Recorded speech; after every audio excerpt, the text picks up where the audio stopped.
La política es cultura, porque todo es cultura y porque somos radio.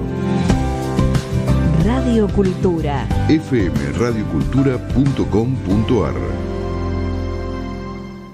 Todos los accidentes por inhalación de monóxido de carbono son evitables. Naturgy te brinda consejos de prevención para que tu casa sea un lugar seguro. Chequea que la llama de los artefactos sea de color azul. Hacé revisar periódicamente las instalaciones y los artefactos por un gasista matriculado. No obstruyas los conductos ni rejillas de ventilación. No te olvides, al monóxido podemos ganarle juntos. Más consejos en www.naturgy.com.ar y seguinos en nuestras redes sociales.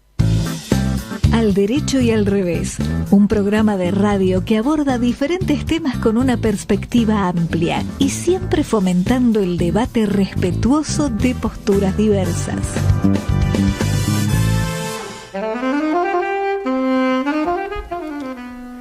¿Qué tal? Buenas tardes, ¿cómo andan?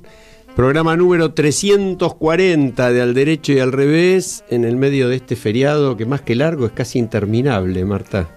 Debe ser uno de los pocos lugares privilegiados del mundo con un feriado tan largo, ¿no? Cosa increíble. Después, no sé de qué nos quejamos. Bueno, es interesante porque no sé qué experiencia tuviste vos, pero yo vi muchísima preocupación, en algunos casos casi desesperación, en los comercios pequeños, por ejemplo, por abrir. Porque hoy, en Pergamino, por ejemplo, estaba todo abierto. Yo salí de Pergamino. Pero yo te digo que en mi barrio también todo abierto. Por eso. Mercedes, ¿en tu barrio cómo estaba la cosa? No, te diría que hay varios lugares que no están abiertos y como dicen ustedes, es increíble que con este nivel de... Yo iba a decir de desocupación, pero bueno, con este nivel de pobreza en Argentina tengamos la posibilidad de imaginar los distintos, porque no es solo comercio, ¿no? Hay una serie de actividades que se paralizan. Tal cual. Es realmente impactante. Igual el despropósito, ¿no? Me parece que lo que hiciste recién fue periodismo de anticipación y triste, porque la desocupación todavía no empezó a incrementarse de una manera muy significativa, pero todo indica que lamentablemente los efectos de la recesión van en esa dirección, ¿no? Perdón, yo me refiero en concreto a la gente que más allá de los negocios cerrados por el feriado, la gente que ha sido despedida en distintos lugares sí, como efecto cascada sí, de los despidos sí. en el Estado. Tal cual. Pero yo quiero recordarte algo, Alejandro, algo en lo que estás en falta. Vos habías prometido que cada programa lo ibas a empezar diciendo algo pum para arriba y gracioso. Tienes razón, qué desastre lo mío. Bueno, si Alejandro Borenstein pudo escribir la columna... no se olvida. No, pero si Alejandro Borenstein pudo escribir la columna que escribió ayer, que tiene muy poco de humor, más allá de lo brillante y de lo cierto de todo lo que dice, yo tengo derecho a tomarme mi feriado también. Es verdad, un feriado de humor. Es verdad. Cierto. Podemos decir que Alejandro Borenstein seguramente nos escucha porque su nota de ayer termina como nosotros terminamos nuestro programa semanal. Así con la voz de Serrat, pero en este caso lo escribió diciendo: nunca es triste la verdad, lo que no tiene es remedio. Sí. Tal cual, así es. Bueno, está Agustín Romero con nosotros operando, Fede Politi produciendo.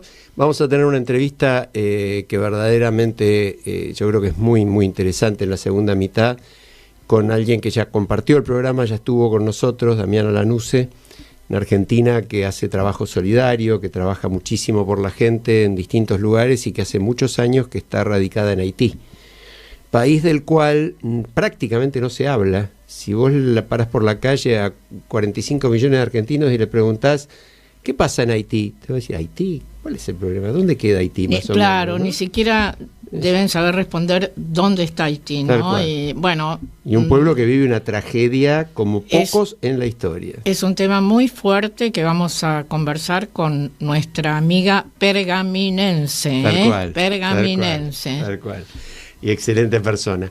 Mercedes, vos tenías un aviso que yo no puedo llamar parroquial porque me lo prohibiste en la previa, así que simplemente me limito a un aviso para darle a nuestra audiencia. Sí, me parece muy bien ese recato en el lenguaje que tenés.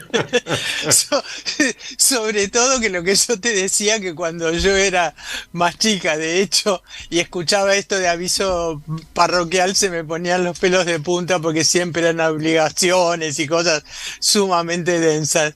Pero bueno, acepto lo de comentar. Porque decíamos en la previa lo importante que es difundir las innovaciones y todo aquello que se produce en las provincias, en este caso además en la ciudad de Rosario, que uno solo escucha los desastres, los tiros y el narcotráfico, y en realidad lo importante que está sucediendo en Rosario, o una de las cosas importantes que está sucediendo en Rosario, es que se abre el segundo ciclo de la Cátedra de Evolución Senior en la Universidad de NUSEL, y les pido que entren en el link de la universidad para enterarse de este curso, que realmente vale la pena porque es innovador y las propuestas que tiene son superadoras. ¿Y cuál es la temática, Mercedes, del curso?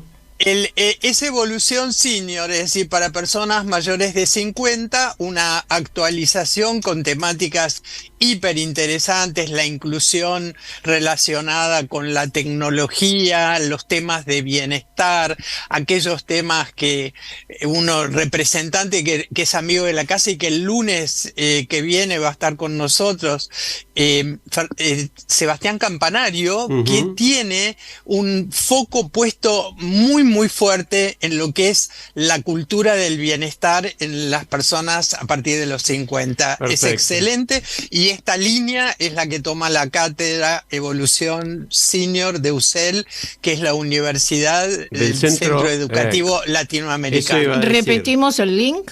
Es www.ucel, es decir, ucel.edu.ar. Allí pueden tener toda la noticia sobre esta magnífica cátedra que inicia su actividad.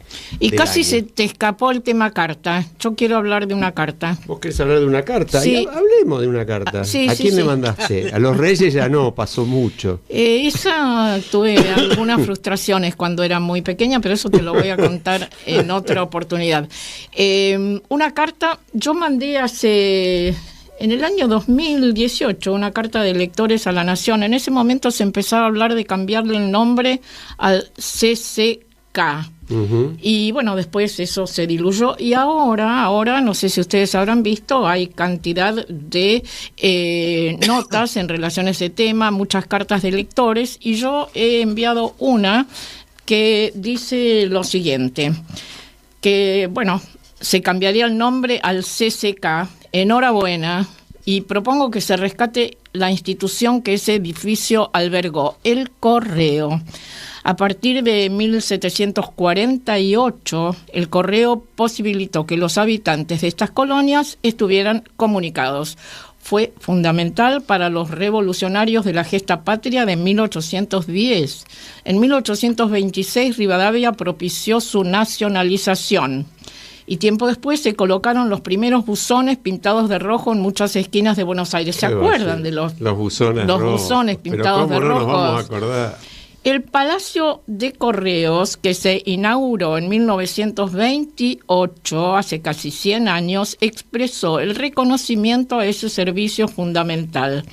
Millones de personas, ustedes seguramente también, yo también, hemos pasado por allí para despachar una carta, un telegrama, una encomienda que entregábamos a empleados diligentes. El cartero era el más reconocido. ¿Y quién no esperaba ansioso en su casa al cartero, por favor? Y el cartero haría llegar a sus destinatarios. Aunque nuevas formas de comunicación ahora superaron aquel correo postal, los mostradores, escritorios, vitrales, escaleras originales que están en ese edificio conservan el encanto de entonces y nos recuerdan a aquellos a quienes confiábamos la correspondencia.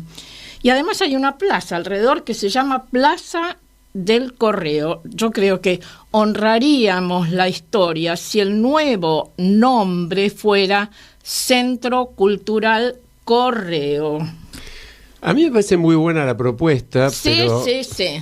creo que más allá, digamos, de cuál sea el nombre que se elija, que me parece que es un nombre muy adecuado, se trata además de un edificio bellísimo, desde siempre. Yo trabajé un par de años, sí, porque fui asesor en la Secretaría de Comunicaciones, que en aquel momento tenía su asiento en el Correo. Yo pensé que me ibas a decir que eras cartero. Mi abuelo era cartero. No, pero era una de las cosas que hacía cuando manejaba mi triciclo. Mirá vos. Mira. No, pero en serio yo creo que es un tema que, sin convertirlo en el más trascendente ni en demasiado importante políticamente, ni obvio, todas esas pavadas, pero sí creo que no hay ningún motivo para ponerle a un centro cultural ni a ninguna otra cosa el nombre de alguien fallecido recientemente. Me parece que el juicio de la historia requiere un tiempo. Pero aunque fuera un fallecimiento más lejano, algunos dicen, ¿por qué no ponerle Centro Cultural Borges? Sabemos, ustedes saben, amo a Borges, su obra, y muchísimos argentinos y habitantes de este mundo también queremos y respetamos a Borges, pero ¿qué tiene que ver Borges con ese edificio? ¿Qué tiene que ver También Borges es verdad, con ese edificio? también es un buen punto, pero lo que sí me parece muy mal es que desde la política se utilicen fondos o edificios o lugares públicos para seguir haciendo política, ¿no? Creo que de eso vivimos mucho, no solo en Argentina, en todo el mundo, y es una muy mala costumbre. Los liderazgos, muchas veces lo dijimos en este programa, en todo caso tienen que ser integradores, tienen que ser generadores de unión, generadores de consensos, no generadores del seguimiento a una persona.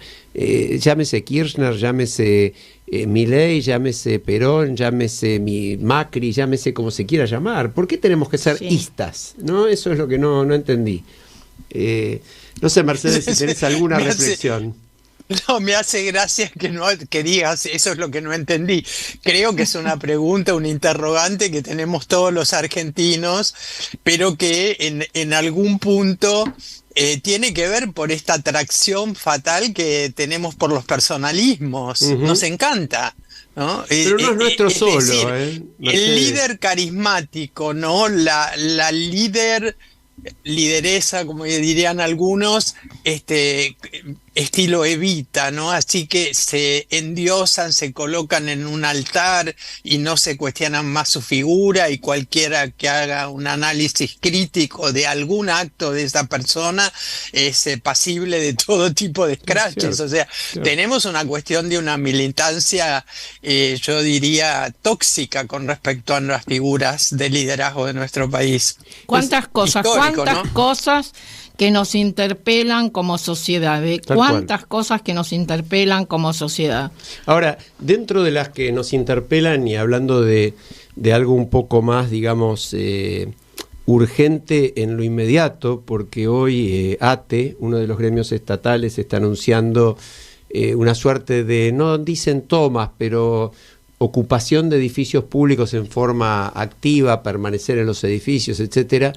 Esto tiene que ver con la gran cantidad de despidos en el sector público, y al mismo tiempo uno escucha en distintos programas las opiniones de la gente que manda sus mensajes y que expresa el deseo de terminar con prácticas también nefastas de muchos años, de varios gobiernos, que significa designar a gente que no está capacitada, o designar a gente que no va a trabajar, léanse ñoquis, o designar amigos o a parientes. Bueno, la reciente experiencia de la senadora de Jujuy, de La Libertad Avanza, es muy interesante, y por supuesto que es nada más que una muestra de algo que han hecho decenas o cientos de otros legisladores. Pero a mí me preocupa mucho algo que, no sé, lo dijimos muchas veces, Marta, vos lo planteás todo el tiempo. Gobernar es transparentar lo que uno hace, es decir, mostrarlo. Vos sos una de las autoras, la autora en la Capital Federal del proyecto de acceso a la información pública, pero la información pública no tiene que ser algo que los ciudadanos vayan desesperados a pedir o recurrir a un juez o cosas por el estilo. La información pública es obligación del que gobierna. Tiene que ser proactiva, es decir, el gobernante, el Estado, tiene que tener en todos sus niveles, nacional, provincial, municipal, una página donde informe todo este tipo de cosas, y a su vez la posibilidad de contestar a un ciudadano que haga sin necesidad de fundamentar para qué lo quiere, que pregunte algo relativo a la función pública. Y yo a eso le agrego, hablando de este tema específico, es la transparencia y la rendición de cuentas. Exacto. Porque ni un centavo de los que administra cualquiera que gobierna es de ellos. Ni un lugar de los que administran los que gobiernan es de ellos. Todo es de la sociedad, todo es de cada uno de nosotros. De manera que si se quiere despedir a ñoquis, hay que acreditar que sean ñoquis. Sí, o que sean, acordate que tenemos que empezar a llamarlos por su verdadero nombre, chupópteros. Chupópteros. Ñoqui es algo agradable, es algo que se come en familia en determinadas fechas. En cambio, los chupópteros son parásitos, y esto no es un invento nuestro, es la Real Academia Española. Y yo ahora estoy hablando, pero en realidad tendría que ponerme de pie, porque acaba de entrar nuestra invitada. Sí, que nos va a acompañar un ratito hasta que empecemos a charlar con ella, pero es un placer tenerla, Damiana Lanusse, con nosotros, que además ha venido acompañada, entiendo que por su marido. Sí, así es. Bueno, bienvenidos ambos. Ahora conversamos. Pero me parece importante cerrarlo, Marta, el tema, porque yo termino y las quiero escuchar a ustedes.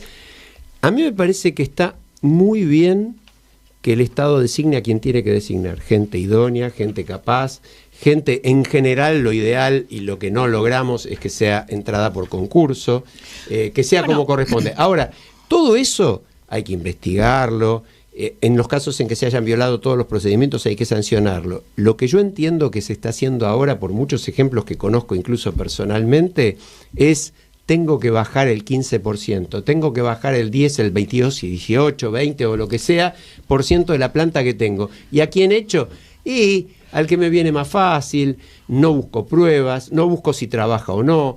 Echo gente que tengo en negro, porque el Estado es el mayor empleador en negro de la Argentina. Esto me lleva a dos observaciones. En primer lugar, algo que también hemos mencionado acá, la necesidad, como existe en otros países, de una escuela de administración del Estado. Y nadie que no haya pasado por allí puede ingresar a ejercer un cargo en la función pública, salvo que sea electivo.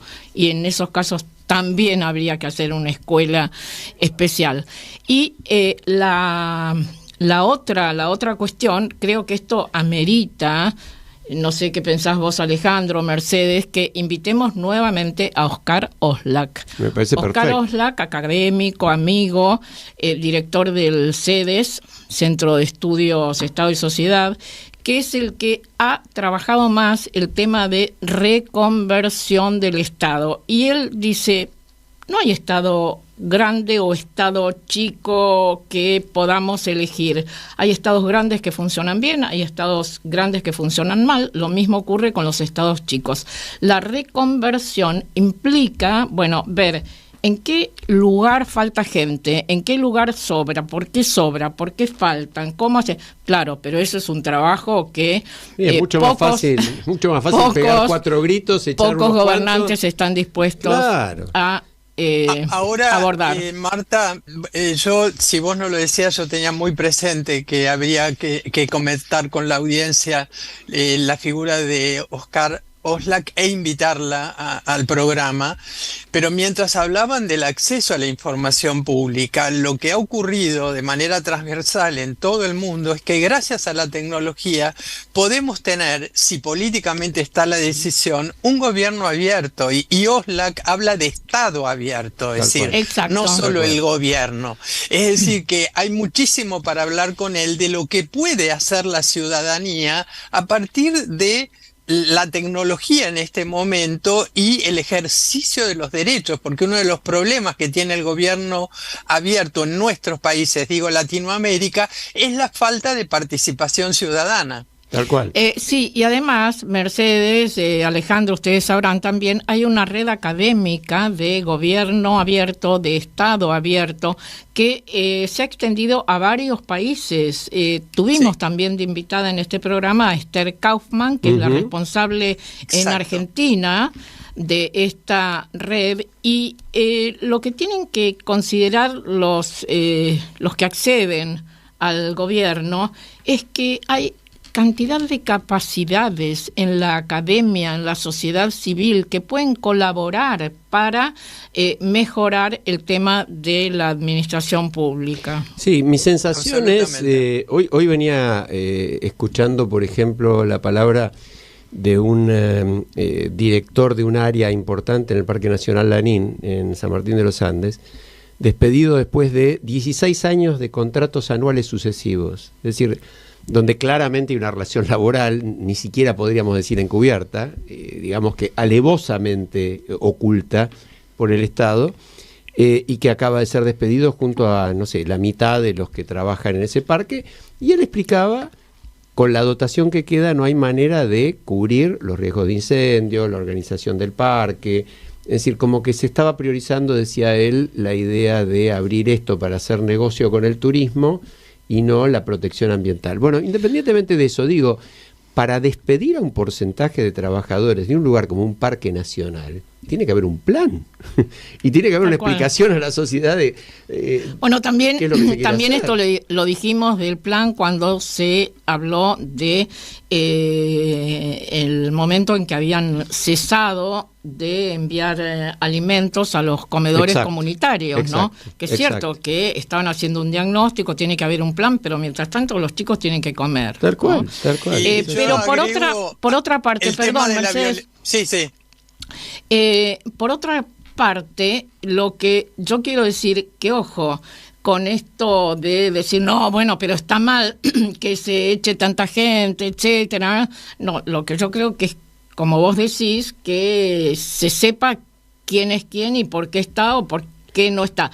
Porque yo puedo dar algunos ejemplos, no voy a dar el nombre de repartición, pero me comentaron hace un par de días, en una repartición hicieron un chequeo de los autos oficiales que había.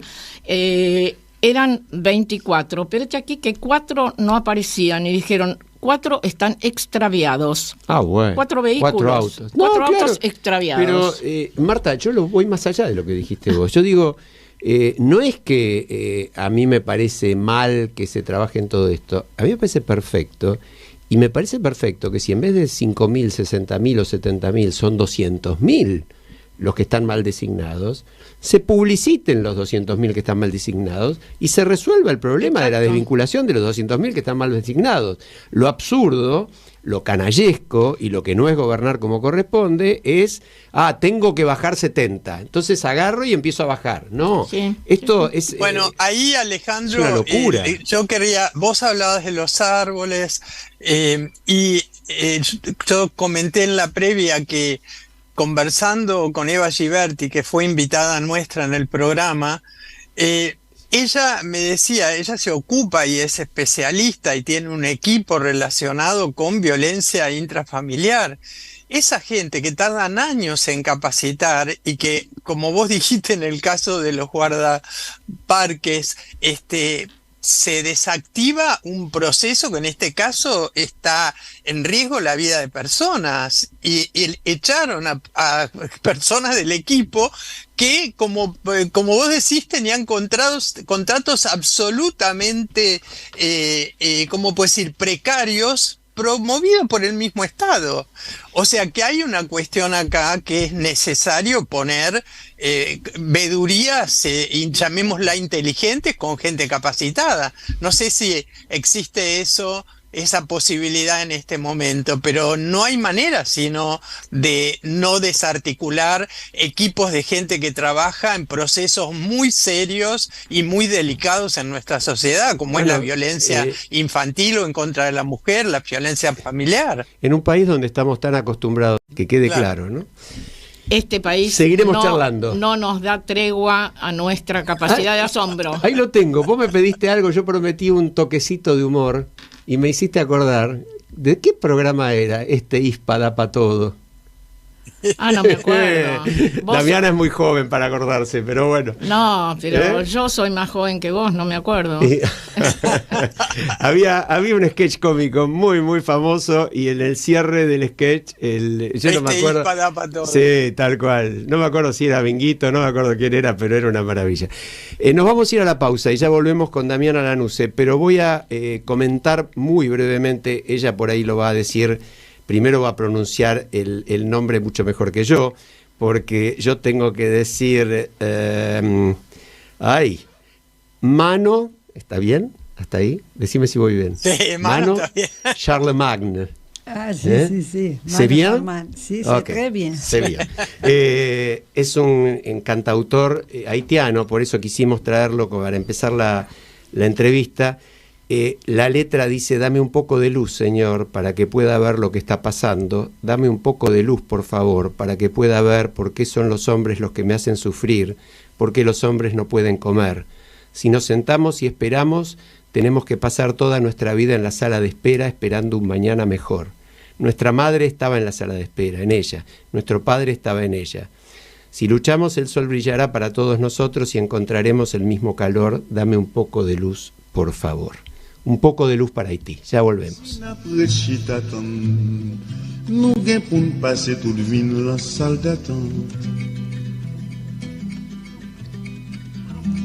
Maman nous te la donne, papa nous te la donne, nous-mêmes nous rentrer là dans l'épirette.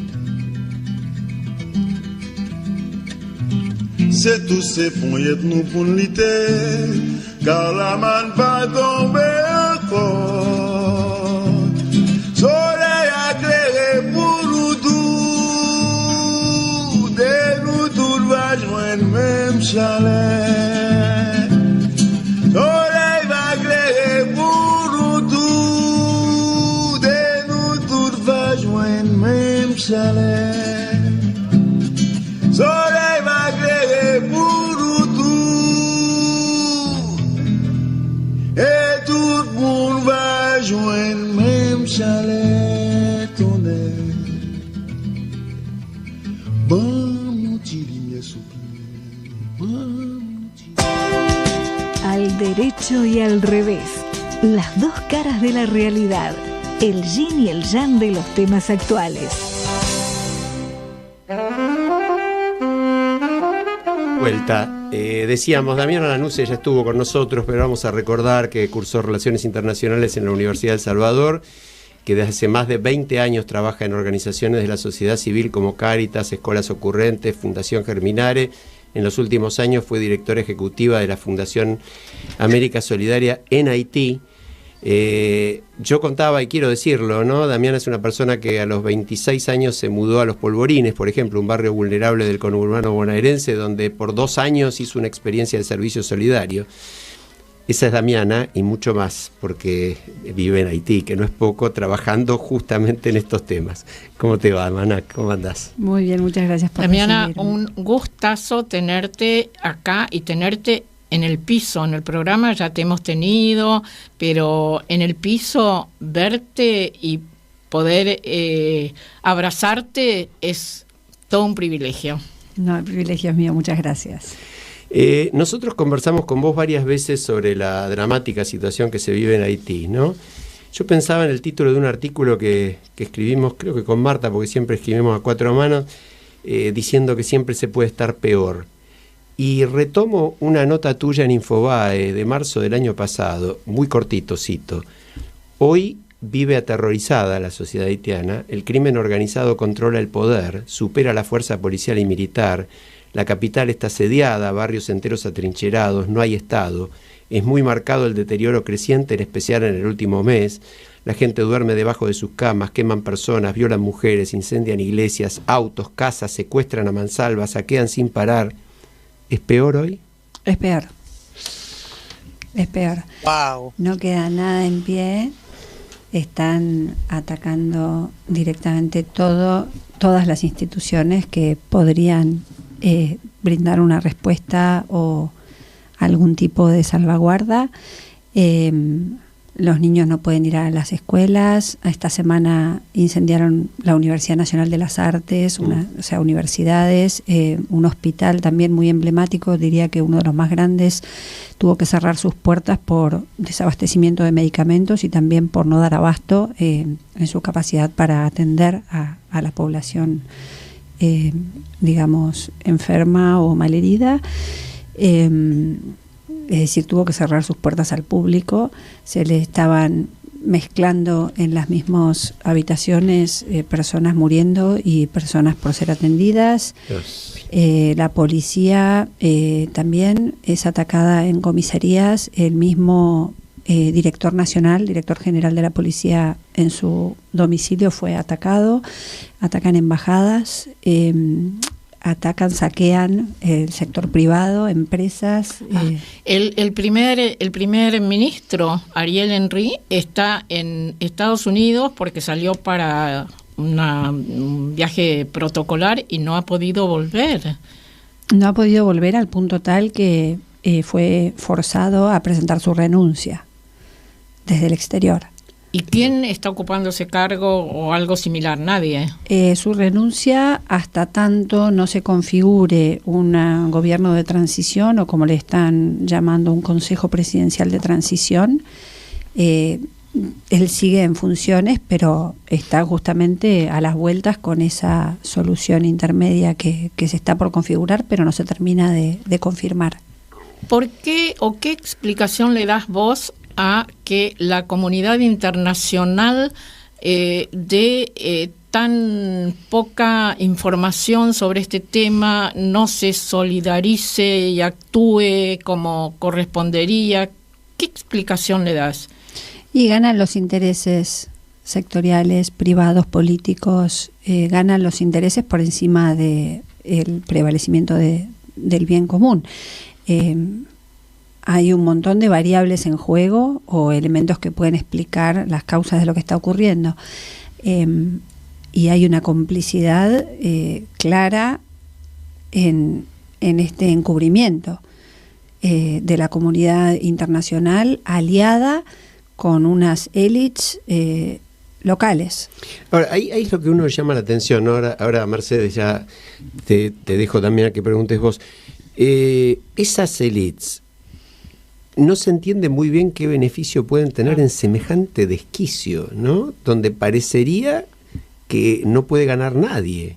Es decir, hasta un punto determinado vos decís, bueno, mafias, grupos tan violentos, criminales, bueno, pero a partir de un punto ya no queda casi nada. Vos lo que estás narrando, y que es lo que efectivamente pasa por los poquísimos reportes que hay, es un caos absoluto en Haití.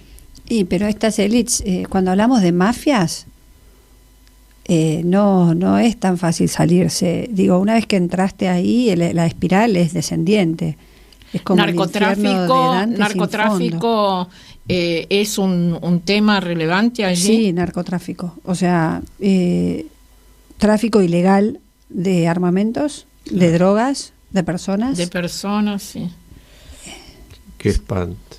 Sí, Mana, yo recuerdo el encuentro virtual que tuvimos en julio en el 2021, donde para la audiencia que no tiene por qué acordarse, y conversamos con vos y con Antonal Mortimé, y allí él, haitiano y con una representatividad y conciencia de la historia de Haití muy fuerte, y allí yo recuerdo que ustedes hablaron de este tema y vos hiciste como una defensa de la comunidad haitiana y que las instituciones y organismos internacionales tenían que tener mucho cuidado al entrar Haití y hacer participar a los haitianos. Yo escuché de nuevo el programa y vos allí decías algo como Haití tiene la suficiente capacidad en los miembros de la sociedad para salir adelante, e hiciste una defensa muy fuerte de ese núcleo de haitianos y haitianas con capacidad de sacar el país adelante. De ese momento, estamos hablando de 2021, ahora parece que, no sé, pasaron siglos, porque el cambio es muy fuerte, ¿no? En tu actitud y en la de la colaboración internacional. Sí, ¿qué opinas ahora de eso? Justamente en ese periodo, entre nuestra última entrevista que tú estás mencionando y la actual, se dio un éxodo tremendo de capacidad, de cerebros, de jóvenes con el potencial de poder contribuir, no solo jóvenes, es decir, pero siguen estando, es lo que conforma lo que se le llama la diáspora, que cada vez es más grande por esto que estamos diciendo, pero que claramente si se hiciera un plan de largo plazo sostenible para Haití, los haitianos con esa capacidad podrían contribuir. Regresar, claro. Damiana, vos estás acá por cuestiones familiares, además, porque tenés familia acá, supongo que en Pergamino también, ¿no? Tu idea es regresar a Haití. Bueno, acá está presente tu marido, que es haitiano. Ustedes regresan cuando Haití y te reincorporás a América Solidaria, o América Solidaria ya no está funcionando. Contanos un poco ese plan futuro. Nosotros ahora estamos en la Argentina porque no podemos volver a Haití. Ya tuvimos que cambiar nuestro pasaje 2 veces por falta de posibilidad de volver, porque el aeropuerto cerró desde un ataque que hubo a un avión.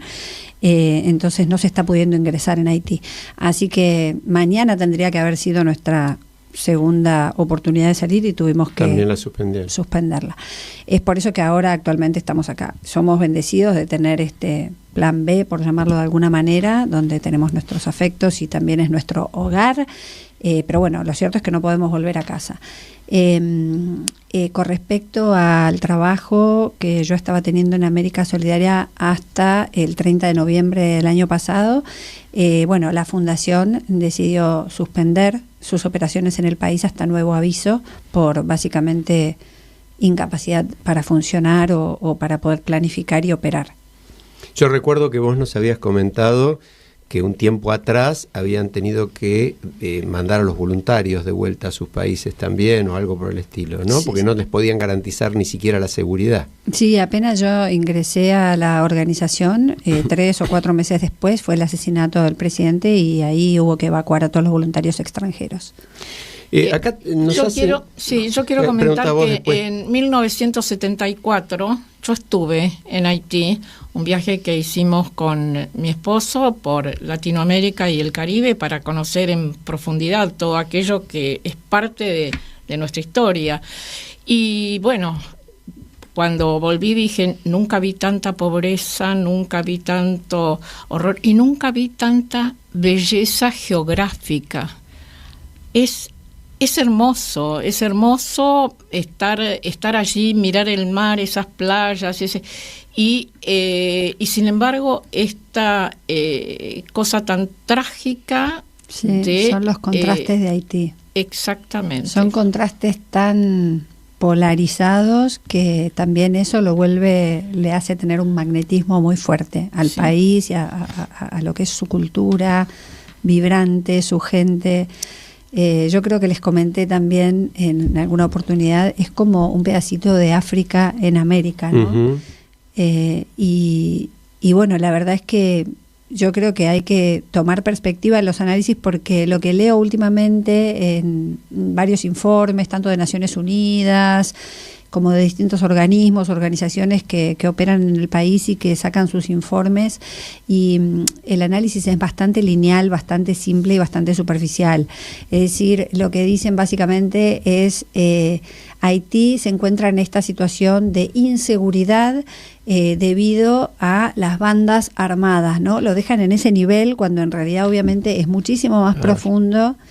está la variable histórica, la variable cultural, hay distintos niveles de análisis, obviamente todo lo que estábamos hablando de las fronteras porosas, su geolocalización en el medio del Caribe, en el camino hacia el Pacífico, en el medio de la ruta narco, es decir, y justamente eso es lo que termina derivando en este síntoma, que son las bandas armadas que se van extendiendo y que van tomando el poder, pero ellas están obviamente apoyadas y financiadas, si no, no podrían estar. Es como si se quisiera definir a Rosario como un problema de 4 o 5 bandas que trafican y nada más que eso, ¿no? Exacto. Acá Marcelo... yo quiero recordar que Haití fue el segundo país en declarar su independencia después de Estados Unidos. Esto fue en 1804, ¿no es así? Así es, el primero. Y un país de hay una esclavos nota tuya muy de color. interesante, ¿no? Decía Mercedes que hay una nota tuya muy interesante. Sí, creo que es la misma que mencionaba Alejandro hace un ratito, el año pasado, sí. Yo le quiero transmitir Dale, Mercedes. Vos tenías algo. ¿Qué opinás de esta decisión de Biden de apoyar a las Fuerzas Armadas de Haití en este momento?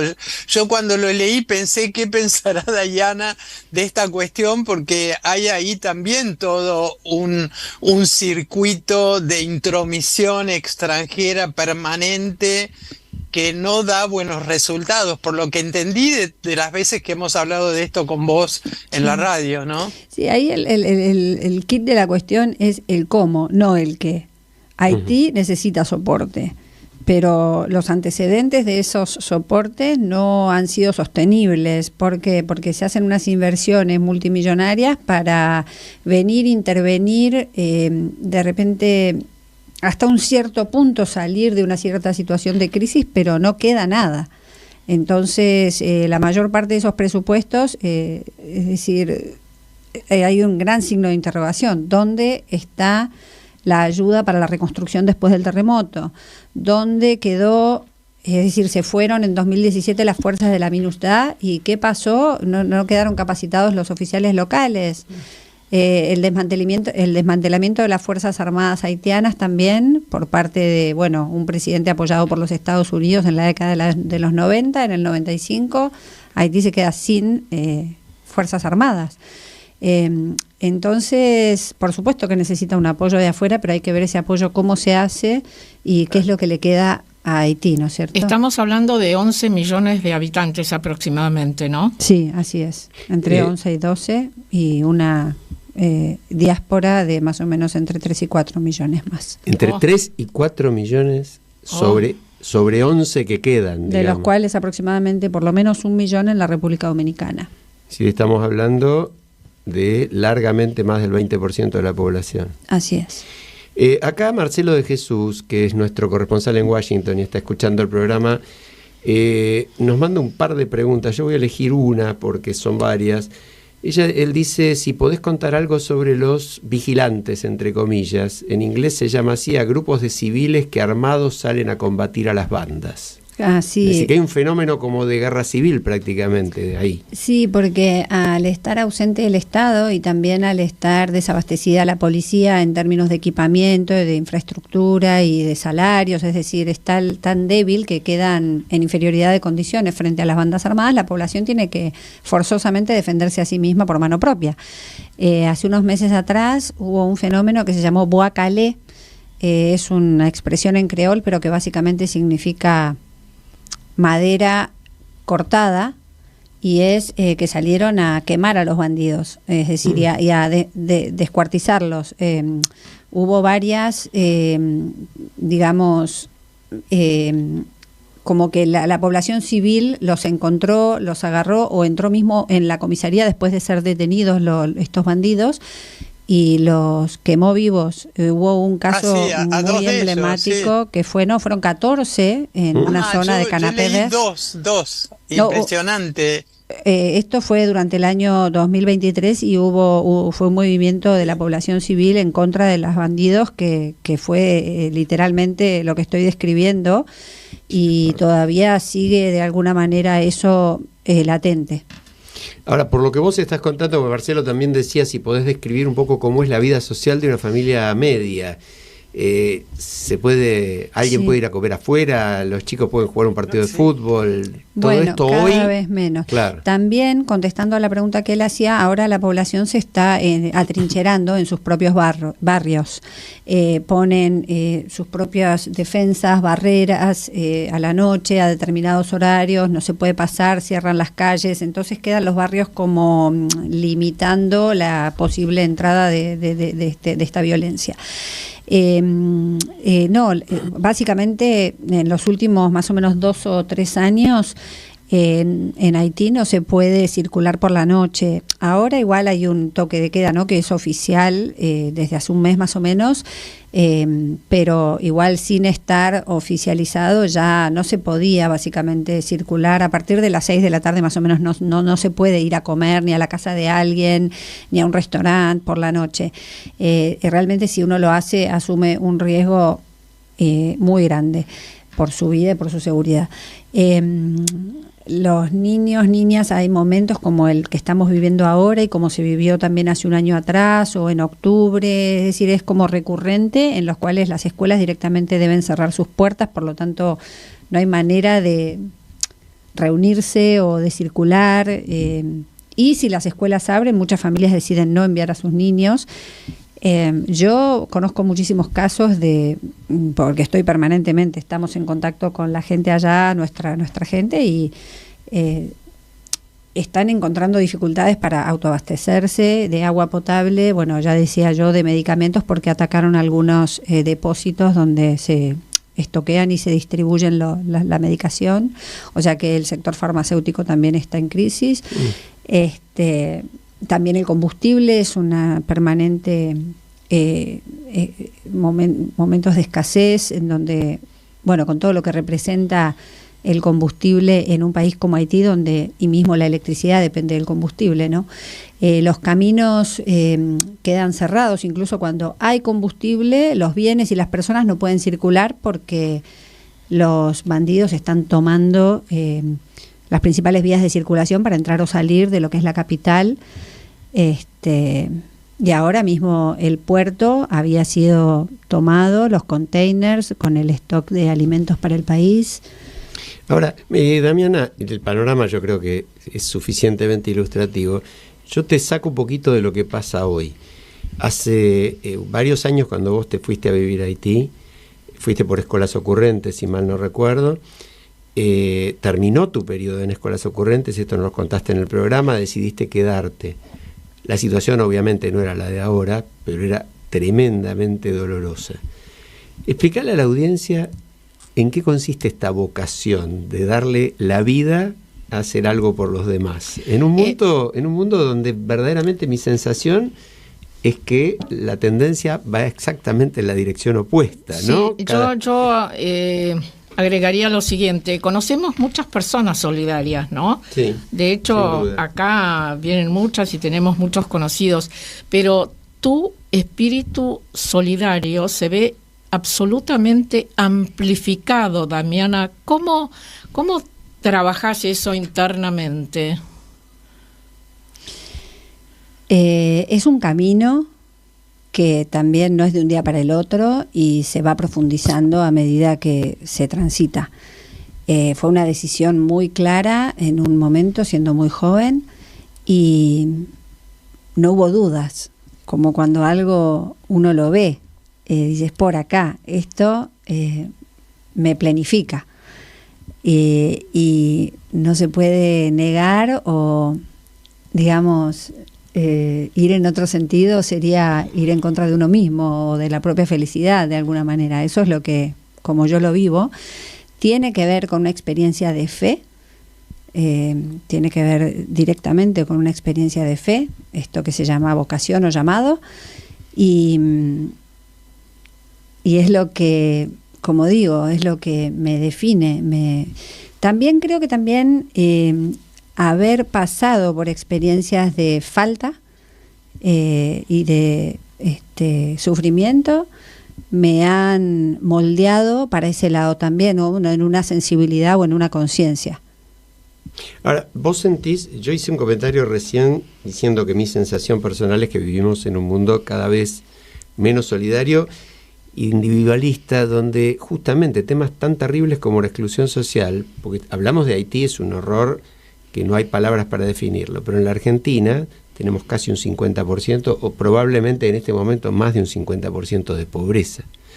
Y sin embargo, no es una gran preocupación de la sociedad masivamente. ¿Vos lo ves así o crees que...?